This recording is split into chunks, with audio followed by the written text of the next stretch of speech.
Hello everyone, this is Isaac White from the Crockett Tavern Museum here in Morristown, Tennessee, and we want to welcome you all to yet another episode in which we will be discussing the crazy case of the somewhat sadistic sultan of spanking, Whipping Tom, a 17th century pervert who lurked in the dim alleyways of London, predatorily preying upon the unwary undercarriages of any woman unfortunate enough to cross paths with this bizarre-bottomed bandit. In case you haven't noticed, I love alliteration. Alliteration is amazing. But, despite all that, let's go ahead and dive into the case of Whipping Tom.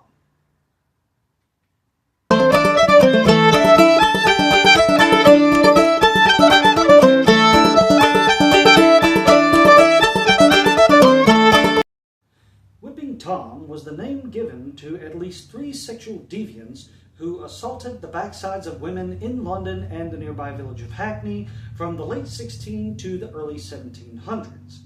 Now, the first recorded assault of a man who would be ascribed the nickname of Whipping Tom took place in 1672.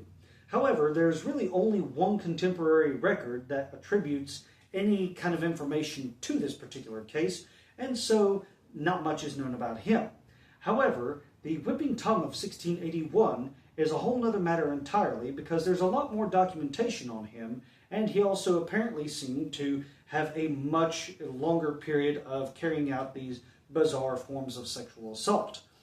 The Whipping Tom of 1681 particularly lurked around a small warren of courtyards in London, near Fleet Street, the Strand, and Holborn, so on and so forth. And it was said that in many cases he would be dressed all in black and would just simply wait for women who were unaccompanied after dark, and as soon as he could, he'd light upon them, and as one report says, he would turn these women up over his lap, nimble as an eel, exposing their shame before God, and he would use his hand to make their butt ends cry, "Spanko." And then almost as soon as he was done with that, well, he vanished. And we see that in this one particular episode from the Whipping Tom of 1681, that there was one particular maidservant who this whipping incident kind of made headlines, particularly in a little pamphlet that was written about Whipping Tom in 1681 called Whipping Tom, Exposed to View and Brought to Light. And it was stated that in this particular pamphlet, it at least shows us the account, the eyewitness account of the maidservant who they said was going out into town after dark to look for her master, who had been long gone from home. So, of course, needless to say, the servants were worried. They sent her out to go look for him. Why they didn't use a butler, I don't know. But nonetheless, she was making her way down the streets when all of a sudden she passed by a tall, dark man who appeared to be leaning up on the wall as if he had been making water, if you catch my drift. Well, no sooner did she pass by him than all of a sudden he sprang upon her, and he grabbed her and tossed her over his lap, lifted up her linens, and he paddled her backside with his bare hands, so much so that it caused her to piteously cry out, and in that particular case caused the blood to run down her backside. And almost as soon as he had approached, he was gone. Now, needless to say, this Whipping Tom from 1681, he, again, as previously stated, he had quite a long career. In fact, it was rumored that he had assaulted anywhere close to between 70 to 100 women. And in most cases, he did in fact use his hands. But in other cases, he also used a birch rod.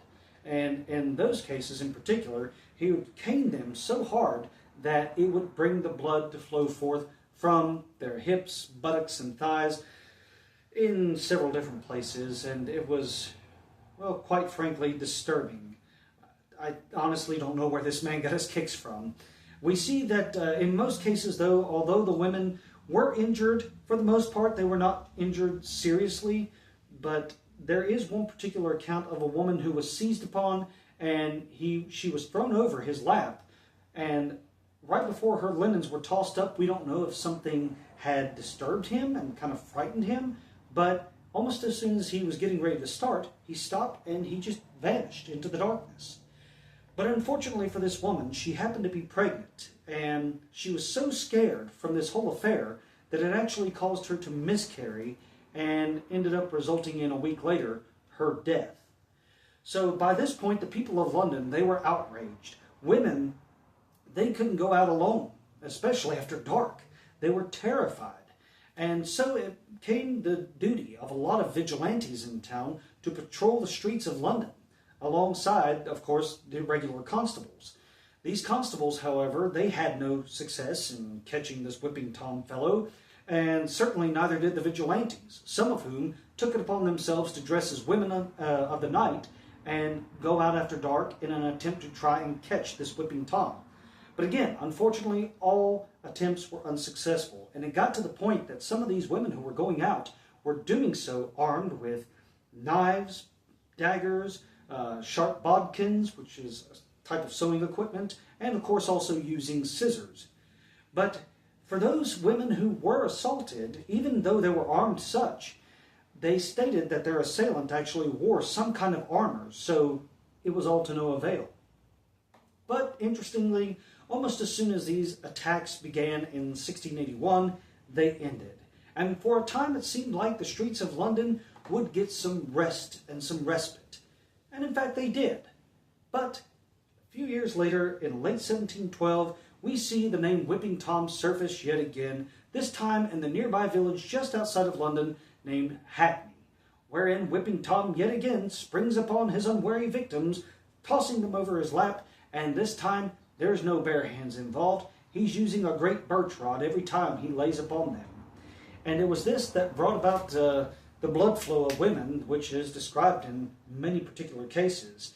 So much so that when this particular Whipping Tom, whose name was Thomas Wallace, was brought to court, they said that they had at least 3 stacks of warrants and charges brought against him, in which he, with the most indifferent, unfeeling character or manner, would expose the women, not only viewing their nakedness, but exposing their virtues to the harsh weather and bringing blood about their tender hips, buttocks, and thighs.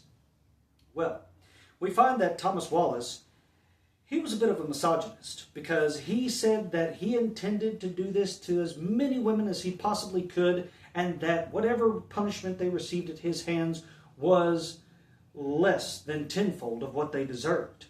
And his plan was to actually, minimum, catch and cane or beat at least 100 of these women by Christmas Day. And he would stop for the 12 days of Christmas, and then he would turn around and begin his assaults all over again on New Year's Day. Fortunately, however, this did not come to light, and he was imprisoned at Bridewell, wherein he served a 1-year period of imprisonment. Now, while he was there at Bridewell, he was forced to stand in the pillories or the stocks at least 4 separate times in different locations, and also at least twice a week he was to be strung up to where he could not move, and there would be 2 women, 2 maids as they put it, who would take birch rods and cane him until the blood ran forth from his body in at least 6 different places. Well, as you can imagine, this was going to teach him a lesson pretty quickly, but not before he was finally released from prison.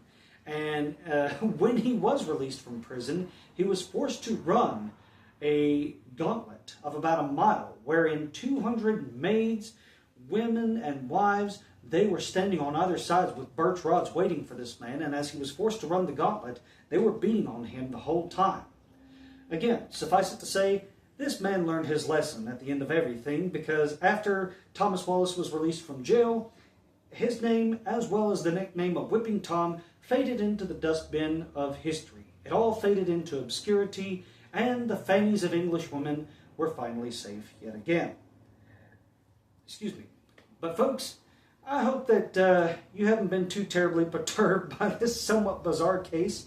Honestly, it was rather interesting, albeit slightly disturbing to study, but it is what it is. That's what I do. I bring history to you guys, like it or hate it. So either way, hope you've enjoyed this episode. And again, thank you so much for your support on Facebook and YouTube. It is greatly appreciated. And as always, if you haven't yet, feel free to subscribe to the YouTube channel. Be also sure to like and share, and also click the bell icon so you'll never miss an upload. For those of you who are wanting to come visit the Crockett Tavern Museum, Our hours of operation are Tuesday through Saturday from 11 a.m. to 5 p.m. And if you want to schedule a special tour, then just feel free to go ahead and call me in advance. But either way, I've already taken enough time out of your day, so I'm going to go ahead and get out of your hair. With that being said, this is Isaac White from the Crockett Tavern Museum, signing off for now, saying goodbye and God bless.